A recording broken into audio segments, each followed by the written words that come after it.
Ever felt a song hit you like it's part of your soul?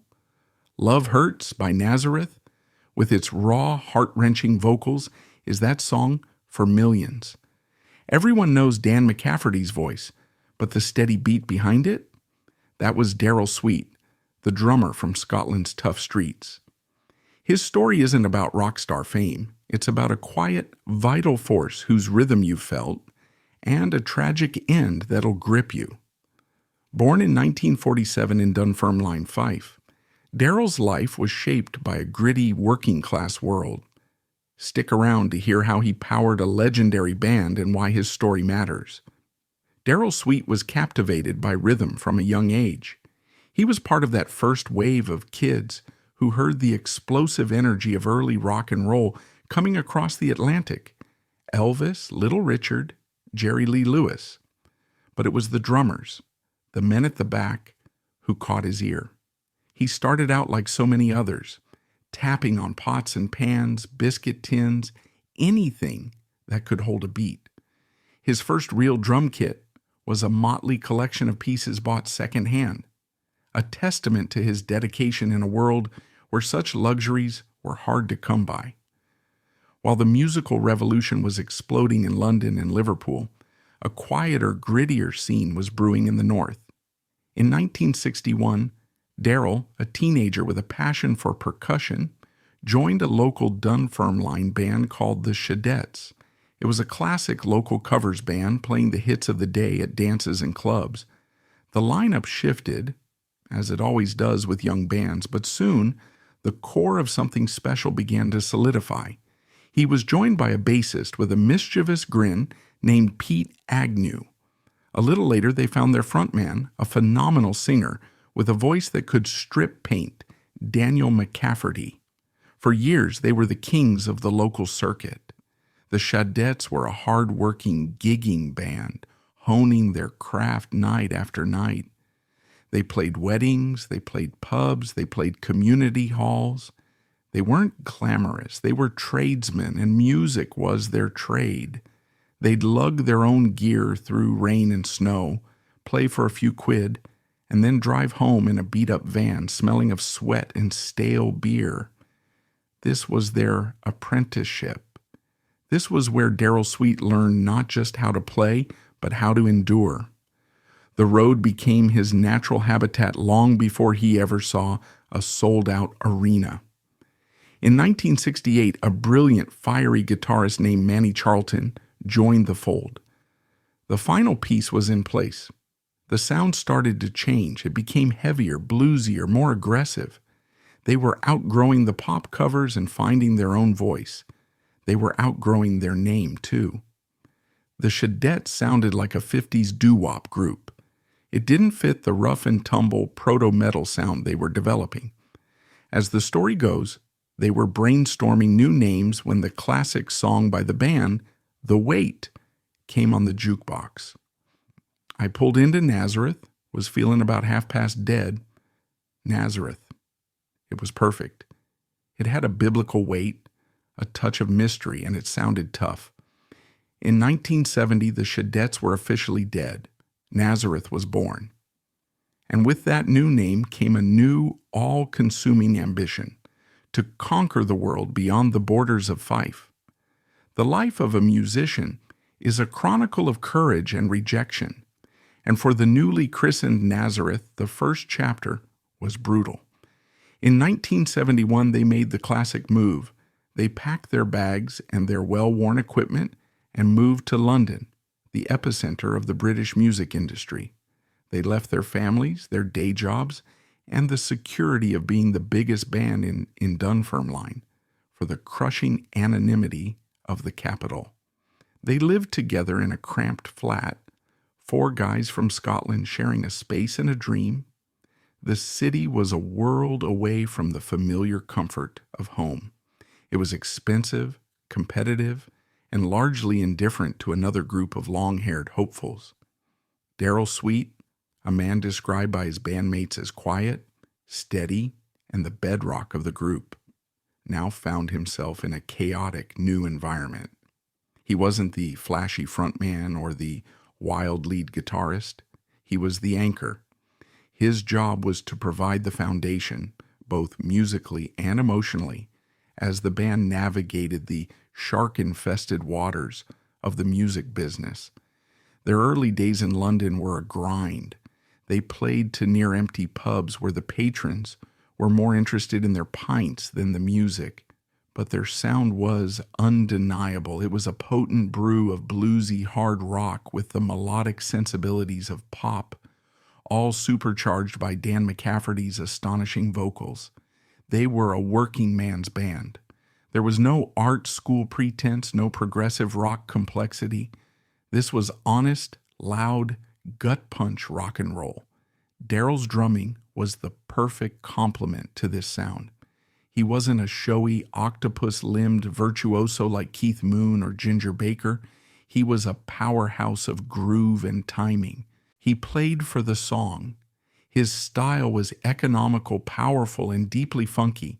Listen to the early Nazareth tracks like Witch Doctor Woman or Dear John. The beat is relentless, driving, and perfectly in the pocket. It was the kind of drumming you felt in your chest. It was the sound of a man who had spent a decade playing in dance halls, whose primary job was to make people move. Their persistence paid off. They landed a record deal with Pegasus Records, and in 1971 released their self-titled debut album, Nazareth. It didn't set the charts on fire, but it got them noticed. It was their second album, Exercises, in 1972, that showed their range, featuring more acoustic and softer elements.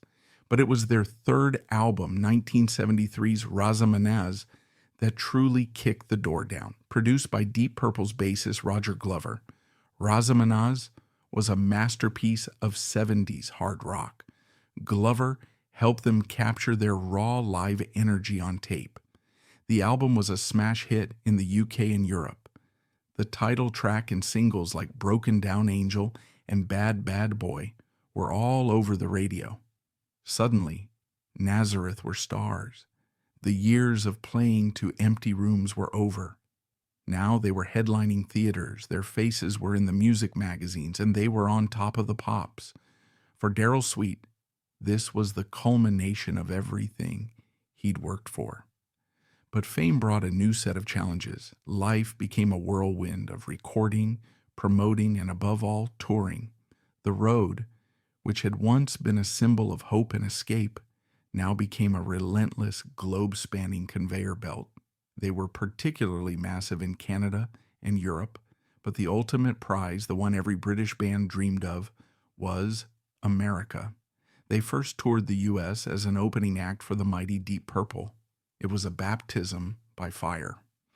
American audiences were tough and the country was vast. The distances between cities were immense, a stark contrast to the compact geography of the UK. This was where the tour bus became their home, their prison, and their sanctuary all at once. Day after day, week after week, life was reduced to a blur of highways, cheap hotels, sound checks, and arenas. It's in this environment that the dynamics of a band are truly tested. Darrell was the steady hand.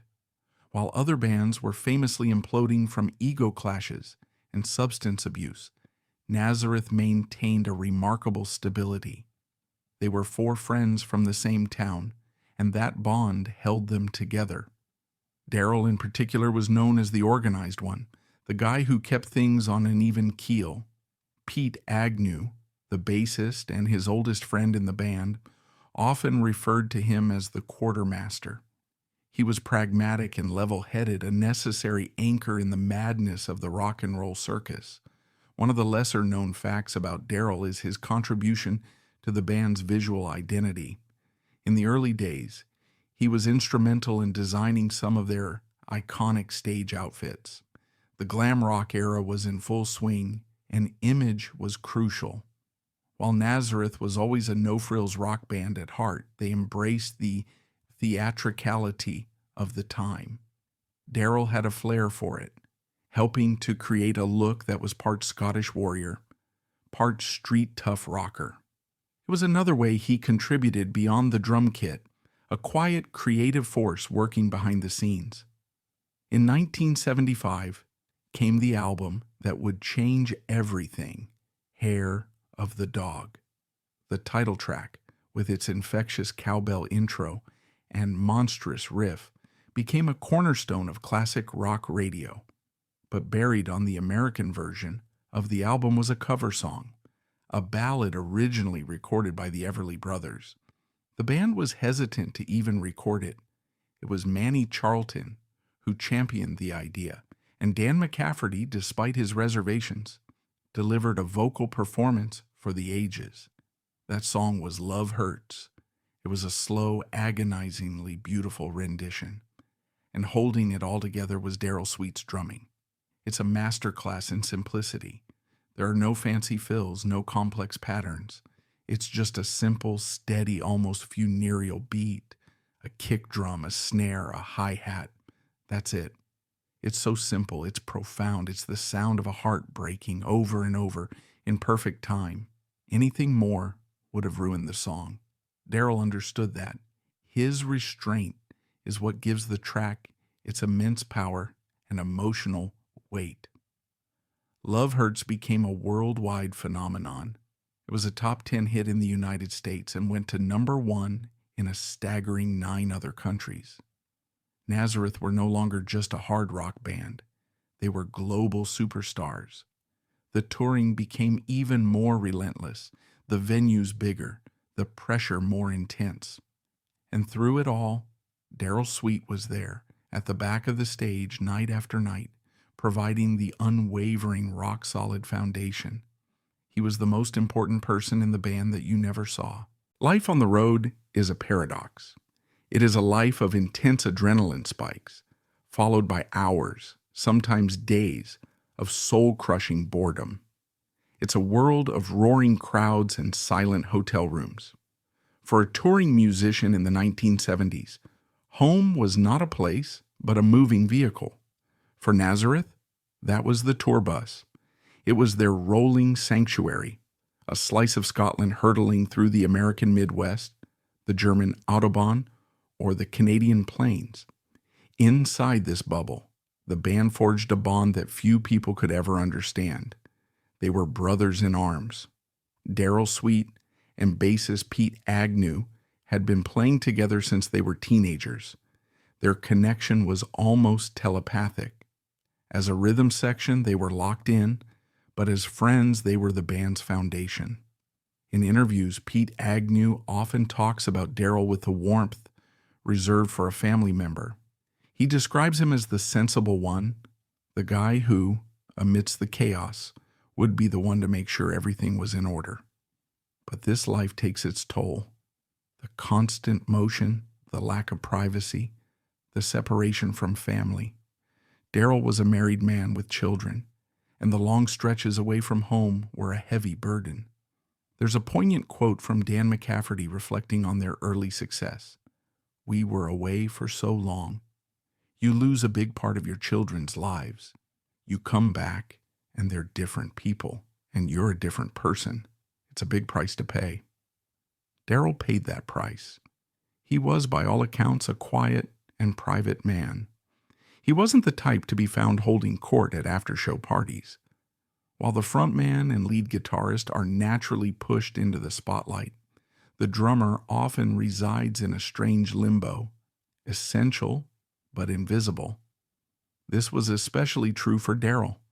He was the backbone of a band famous for its singer's voice, a band whose biggest hit was a ballad that overshadowed their hard-rocking catalog. This created a unique kind of anonymity.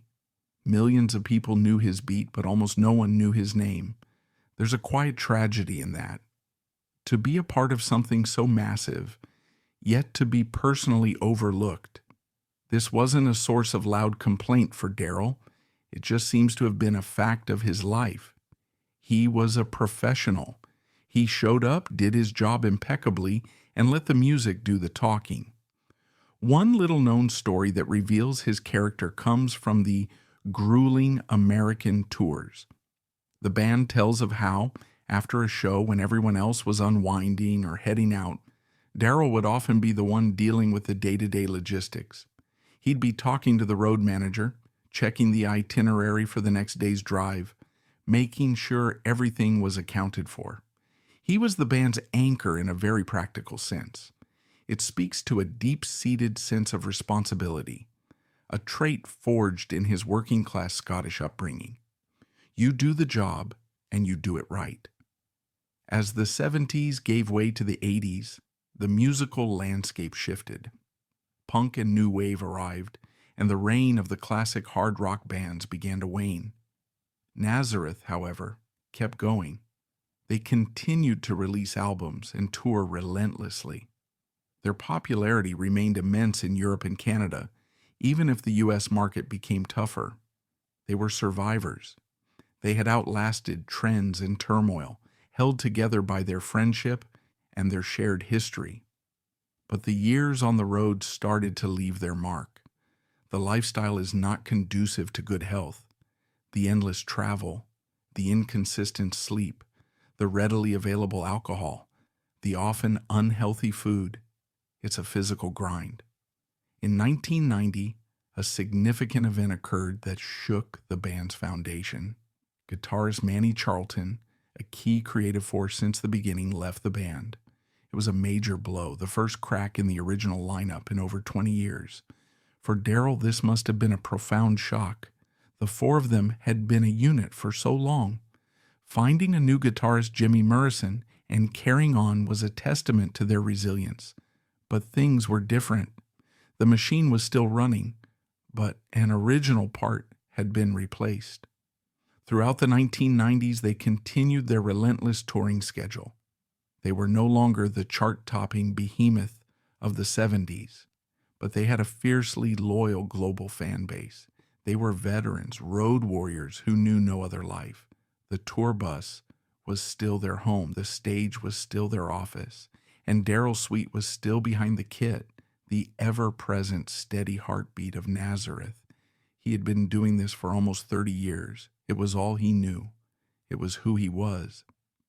The very nature of Darrell Sweet's story means there isn't a litany of public controversies or scandals attached to his name. He was not a hellraiser in the vein of John Bonham or Keith Moon. He didn't trash hotel rooms or get into public brawls. The complexity of his story lies not in external conflict, but in a deep internal paradox. The contradiction of a life lived at the center of the rock and roll hurricane, yet in near total anonymity. The historical debate surrounding Darrell isn't about what he did, but about what his story represents. It forces us to ask a difficult question. What is the value of an artist's contribution if it goes largely unrecognized by the public? Nazareth sold over 60 million albums. For 30 years, Darrell Sweet was one of the four essential pillars of that success. His rhythm was the canvas upon which the band painted its sonic landscapes. Yet, if you had walked up to the average rock fan in 1998 and asked them to name the drummer of Nazareth, you would have likely been met with a blank stare. This isn't a criticism of the public. It's the nature of the fame machine. The spotlight is finite, and it tends to fall on the people at the front of the stage. But what is the psychological effect of this on the person at the back? To pour your entire life, your heart, your physical being into a craft, to achieve the pinnacle of success in your field, and to remain a stranger to the millions who consume your art? This was Darrell's reality. There's a subtle form of erasure that happens to musicians like him. History is written by the victors, and in music history, the victors are often the frontmen and the lead guitarists. Drummers and bass players, the rhythm section, are often relegated to the footnotes. They are the and also. Surviving members of Nazareth have spoken about this dynamic. Pete Agnew has remarked on how the four of them were a gang, a single unit. Within the band, there was no hierarchy. Darrell's importance was undisputed, but outside the bubble of the band, the public perception was different. This creates a strange dual existence. You are a king inside your own world, but a commoner in the world at large. The other more subtle controversy is the toll of life itself. The rock and roll lifestyle of the 70s is often romanticized, but the reality was far grimmer. The industry was built on a model of perpetual motion. A band was expected to record an album, tour it relentlessly for 18 months, then immediately go back into the studio to do it all over again. There was no concept of a mental health day, no discussion of burnout. You were a product, and you were expected to perform. For a man like Darrell, grounded and family-oriented, this must have been a constant struggle. The joy of playing for a sold-out crowd in Tokyo had to be weighed against the pain of missing a child's birthday back in Scotland. In the 90s, as the band members entered their 50s, the physical demands of this life did not lessen. If anything, they became harder. The drives were just as long, the shows just as energetic, but their bodies were 20 years older. In the spring of 1999, Nazareth was back where they always were, on the road in America. They were touring in support of their 20th studio album, a record aptly titled Boogaloo. The title itself was a nod to their enduring, no-frills, party rock spirit. Despite being in their 50s, they were still a formidable live act, a tight, powerful unit forged by 3 decades of shared experience. The mood on the tour was reportedly good. They were proud of the new album and enjoying playing the new songs alongside their classic hits. The grind was familiar, almost comforting in its routine. Wake up, get on the bus, drive for hours through the heartland, check into a hotel, head to the venue, sound check, play the show, get back on the bus. Rinse and repeat. On April 30th, 1999, the bus was rolling through the state of Indiana. They were heading to the amphitheater in New Albany, a small city just across the Ohio River from Louisville, Kentucky. It was just another day on the tour, another dot on the map. The band members were relaxing on the bus, passing the time as they had on thousands of other journeys. Darrell was with his bandmates, his second family. What happened next was sudden, shocking, and utterly devastating. According to the accounts of his bandmates, Darrell suddenly collapsed. He complained of feeling unwell, and within moments he had a massive, catastrophic heart attack. There, on the floor of the tour bus, the vehicle that had been his home and his workplace for 30 years, the heartbeat of Nazareth stopped. The panic and confusion must have been unbearable. His friends, his brothers were right there. They tried to help him. An ambulance was called and it met the tour bus, but it was too late. Darrell Sweet was pronounced dead upon arrival at the hospital in New Albany. He was only 51 years old. The news was a profound shock to the rock world, but the nature of his death carried a tragic, almost poetic weight. He didn't die in a blaze of glory or a scandalous overdose. He died quietly on the job in transit from one gig to the next. He died in the very place that defined his professional life, the road. His death occurred not in a rock and roll capital like London or Los Angeles, but in a small, anonymous American town. It was a location as unglamorous and workaday as the man himself. The rest of the tour was, of course, immediately canceled. The band was plunged into a state of deep grief and disbelief. Dan McCafferty, in a statement released shortly after, said, "This is a terrible, terrible shock. We are all devastated. We have not only lost a dear friend and colleague, we have lost a brother. We can't imagine what it's going to be like without him." The consequence of that moment was the end of the original Nazareth. Manny Charlton had left years before, but with Darrell's death, the core rhythm section, the partnership of Sweet and Agnew that had lasted since they were boys, was broken forever. The band returned to Scotland not in triumph, but in mourning, to bury their friend. His death highlights the brutal physical toll of a life in rock and roll. It serves as a stark reminder that beneath the leather and denim, these were middle-aged men. susceptible to the same frailties as anyone else, but living a life that constantly pushed their bodies to the limit.